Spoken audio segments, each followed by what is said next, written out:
আবারও মৎস্যজীবীদের উপরে ঘুরতে যাওয়ার নিষেধাজ্ঞা জারি করল আবহাওয়া দফতর। ধেয়ে আসছে ঘন্টায় 60 থেকে 70 কিলোমিটার গতিবেগে ঝড়। সমুদ্র উত্তাল হওয়ার সম্ভাবনা রয়েছে। তাই আগামী 25 তারিখ পর্যন্ত মৎস্যজীবীদের গভীর সমুদ্রে যাওয়ার পর নতুন করে নিষেধাজ্ঞা জারি করল আবহাওয়া দফতর এবং মৎস্য দফতর। গতকাল পর্যন্ত মৎস্যজীবীদের গভীর সমুদ্রে যাওয়ার উপর নিষেধাজ্ঞা জারি ছিল মৎস্য দফতরের।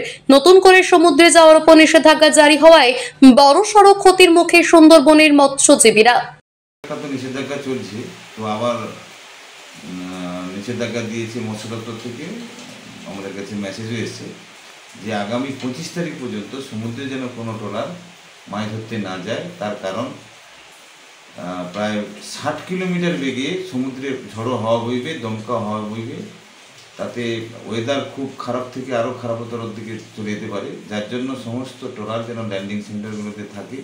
যদি কোনো ট্রলার যদি বাইরে সমুদ্রে গিয়ে থাকে তাদেরকে ফেরত আসার জন্য কথা বলা হয়েছে।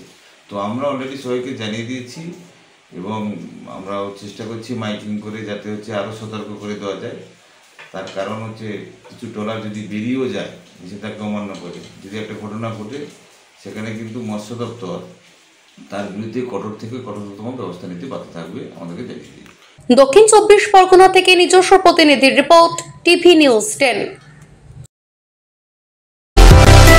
সুলভে সঠিক চিকিৎসার একমাত্র প্রতিষ্ঠান বিবেকানন্দ হসপিটাল। 24 ঘন্টা emergency service, blood bank, trauma care. আপনাদের সেবায় আমরা তৎপর। গুণমান ও পরিষেবায় দুর্গাপুর বিধাননগরের ডক্টর জাকির হোসেন এভিনিউর বিবেকানন্দ হসপিটাল শিল্পাঞ্চলের মানুষের মন জয় করেছে।